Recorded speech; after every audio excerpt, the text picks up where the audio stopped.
ইন্নাল হামদুলিল্লাহ ওয়াসসালাতু ওয়াসসালামু আলা মান লা নাবিয়্যা বা'দা আম্মা বা'দ।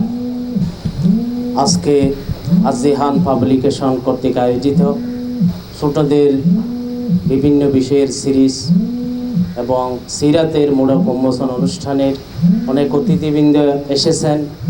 জামিয়া মুজাহিরুল মাদ্রাসার কয়েকজন শিক্ষক এখানে উপস্থিত হয়েছেন। আমার ডান পাশে বিশিষ্ট কবি এবং সাহিত্যিক মাহমুদুল হাসান নিজামী সাহেব, তিনি উপস্থিত হয়েছেন। তো উপস্থিত সম্মানিত দ্বীনী বইপ্রেমিক যুবক ছাত্রবৃন্দ, সকলকে আমি আন্তরিক মোবারকবাদ জানাই। কোরআনে আল্লাহ রাব্বুল আলামিন ইরশাদ করেন, লাকাদ কানা লাকুম ফি রাসূলিল্লাহি উসওয়াতুন হাসানাহ, নিশ্চয়ই তোমাদের জন্য রয়েছে মহানবী সাল্লাল্লাহু আলাইহি ওয়াসাল্লামের মধ্যে একটি উত্তম আদর্শ, উত্তম মডেল। আমাদের মহানবী সাল্লাল্লাহু আলাইহি ওয়াসাল্লাম তিনি আমাদের মডেল সর্বক্ষেত্রে, ব্যক্তিগত জীবনেও তিনি আমাদের মডেল, সামাজিক জীবনে তিনি আমাদের মডেল, পারিবারিক জীবনে তিনি আমাদের মডেল, রাষ্ট্রীয় জীবনে তিনি আমাদের মডেল, আন্তর্জাতিক ক্ষেত্রেও তিনি আমাদের মডেল। এমন কোনো দিক নেই পার্থিব জীবনে যেখানে তিনি বিচরণ করেননি বা তিনি আমাদেরকে কথা দিয়ে কাজ দিয়ে অবদান রাখেননি। তিনি কোরআনের ব্যাখ্যা করতে গিয়ে অসংখ্য কথা, অসংখ্য সমর্থন, অসংখ্য কাজ দিয়ে কোরআনের তাফসীর এবং ব্যাখ্যা আমাদের সামনে তিনি পেশ করেছেন। তাই সেই কারণে তার কথা কাজের সমষ্টি হলো তার চরিত্রের বহিঃপ্রকাশ। নবী সাল্লাল্লাহু আলাইহি ওয়াসাল্লামের চরিত্র সম্পর্কে আম্মা জান আয়েশা রাদিয়াল্লাহু তাআলা আনহা থেকে জিজ্ঞেস করা হলো যে ওনার চরিত্র কেমন। তখন তিনি উত্তর দিয়েছেন, কানা হুলুকুহু আল কোরআন, অর্থাৎ নবী আলাইহিস সালামের চরিত্র হলো বাস্তব কোরআনের নমুনা। কোরআনে যা আছে সবগুলি আমরা তার জীবনীর মধ্যে দেখতে পাই।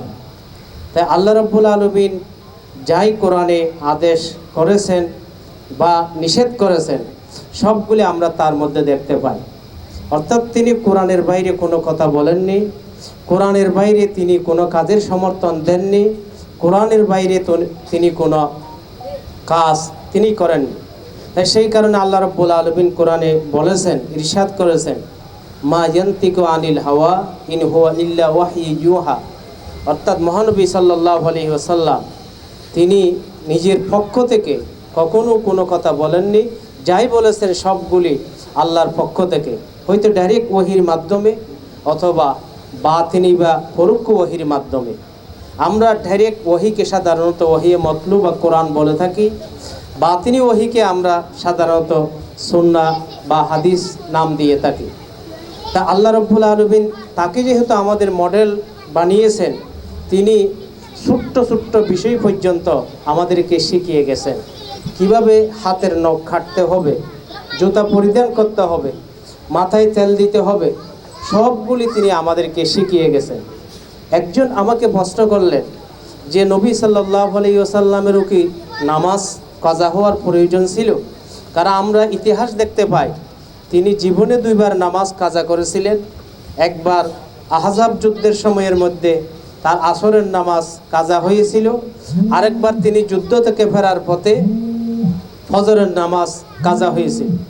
আমি বললাম আসলে ওনার কাজা হওয়ার কোনো প্রয়োজন ছিল না, কিন্তু তিনি যেহেতু আমাদের মডেল, কাজা নামাজ কিভাবে আদায় করতে হয় সেটা শিক্ষা দেওয়ার জন্য আল্লাহ রাব্বুল আলামিন সেই ব্যবস্থা করেছেন। কাজা নামাজ কিভাবে আদায় করতে হয় সেখানে যেন তিনি আমাদের জন্য মডেল হন। তাই সেই কারণে নবী সাল্লাল্লাহু আলাইহি ওয়াসাল্লাম সেটা আমাদেরকে শিখিয়েছেন, আল্লাহ রাব্বুল আলামিন সেটা দেখিয়ে গেছেন। মহানবী সাল্লাল্লাহু আলাইহি ওয়াসাল্লামের সাধারণত জীবনীকে দুটি ভাগে আমরা ভাগ করতে পারি। একটি হলো 40 বছর এবং আরেকটা হলো 40 বছরের পরে 23টি বছর। সাধারণত 40 বছরের আগে রসুলের মিলাদ সহ অসংখ্য বিষয় আলোচিত হয়েছে, সেগুলো আলোচনা করা জানা অবশ্যই সওয়াবের কাজ। 40 বছরের পরে তার অসংখ্য বিষয় আলোচিত হয়েছে, সেটা আমাদের জানা অবশ্যই সওয়াবের কাজ, জরুরি, মানাও আমাদের জরুরি। অনেকে প্রশ্ন করে থাকেন যে 40 বছরের আগেরগুলি কি আমাদেরকে জানা প্রয়োজন নেই? যেমন একটা বিতর্ক কিছুদিন আগেই হয়েছিল যে নবী সাল্লাল্লাহু আলাইহি ওয়াসাল্লাম 40 বছরের আগে নবী ছিলেন না, 40 বছরের পরে নবী ছিলেন। তাই অনেকে বলেছেন এই কথা বলে 40 বছরের আগে রসুলের অনুসরণযোগ্য নয় নবী না হওয়ার কারণে, একথা বোঝানো হচ্ছে। আমি এর ব্যাখ্যায় বলে থাকি, আসলে নবী সাল্লাল্লাহু আলাইহি ওয়াসাল্লাম জন্ম থেকেই তিনি নবী, তবে তিনি বাতিনি নবী। জাহিরিভাবে তিনি নবী হয়েছেন 40 বছর পর, অর্থাৎ রসুলের প্রজ্ঞাপনটা উম্মতের সামনে পেশ করা হয়েছে 40 বছরের পর। এখন 40 বছরের আগেরগুলি আমাদের মানার প্রয়োজন নেই, এটা বললেও কোনো সমস্যা নেই। কারণ আমাদেরকে মৌলিক বলতে হবে 23 বছরের জীবনীটা আমাদেরকে মানতে হবে। কিন্তু 40 বছরের আগে রসুলের মনে করেন 500টি ভালো গুণ ছিল, কিন্তু এই গুণগুলো কিন্তু 40 বছরের পর বিলুপ্ত হয়ে যায়নি, বরং আরও 1000 গুণ বেড়ে গেছে। তাই 23 বছরের জীবনীর মধ্যে 23 বছরের আগের 40 বছরের সমস্ত গুণ যেমন ছিল, অতিরিক্ত গুণ আরও ছিল। তাই সেই হিসেবে 23 বছরের জীবনী মানলে 40 বছরের জীবনী অটু এসে যায়। তাই সেই কারণে 40 বছরের আগেরগুলি বাতিনি নবী বললেও আমাদের মানার মধ্যে কোনো অসুবিধা হয় না। তাই সে কারণে বলতে চেয়েছি, নবী সাল্লাল্লাহু আলাইহি ওয়াসাল্লাম তিনি শিশুকাল, বাল্যকাল, যৌবনকাল সবগুলো তিনি কাটিয়েছেন। অনেক ঘটনা তিনি যৌবনকালের, শিশুকালের আমাদের সামনে এসেছে, যেগুলি আমাদেরকে আসলে গ্রহণ করতে হবে, আমাদের বাচ্চাদেরকে শেখাতে হবে, বাচ্চাদেরকে আমলে পরিণত করাতে হবে।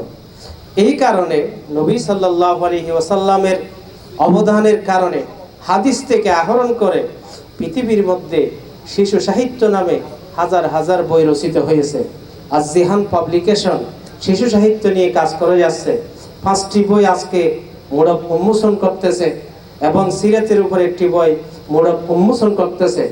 এই ধরনের ছোট ছোট কিতাবগুলি, বই পুস্তিকাগুলি আমরা যদি সংগ্রহ করে বাচ্চাদেরকে বাল্যকাল থেকে শিক্ষা দিতে পারি, তাহলে আমাদের বাচ্চারা তখন বড় হওয়ার পর নবী প্রেমে আসক্ত হবে এবং নবী সাল্লাল্লাহু আলাইহি ওয়াসাল্লামের জীবনীর পূর্ণাঙ্গ নির্দেশনা মতে নিজের জীবন পরিচালনা করে জাতির রাহবর হতে পারবে।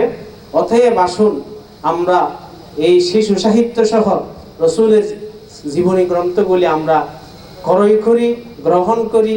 কারণ বই কিনলে কেউ দেউলিয়া হই না, বই কিনলে কেউ গরিব হই না, বরং এই বই পড়ার বরকতে আল্লাহ রাব্বুল আলামিন তার আর্থিক আরও বিভিন্ন ক্ষেত্রে বরকত প্রদান করেন। তাই আমি পরিশেষে আর দীর্ঘায়ু করতেছি না। আজ জিহান পাবলিকেশনের কর্ণধার, স্বপ্নদ্রষ্টা মোহাম্মদ জাহিদুল ইসলাম জিহান সাহেব, তিনি যে উদ্দীপনা নিয়ে কাজ করে যাচ্ছেন, আমি ওনার সফলতা কামনা করি। এবং বিশেষ করে প্রতি বছর যে এখানে ইসলামী বই মেলা আয়োজন করে যাচ্ছে, লালখান বাজার মাদ্রাসার সম্মানিত সুযোগ্য নির্বাহী পরিচালক শেখ হারুন ইজাহার সাহেব, ওনার দীর্ঘায়ু এবং স্বাস্থ্য কামনা করে এখানে শেষ করছি। আসসালামু আলাইকুম ওয়া রাহমাতুল্লাহি ওয়া বারাকাতুহু।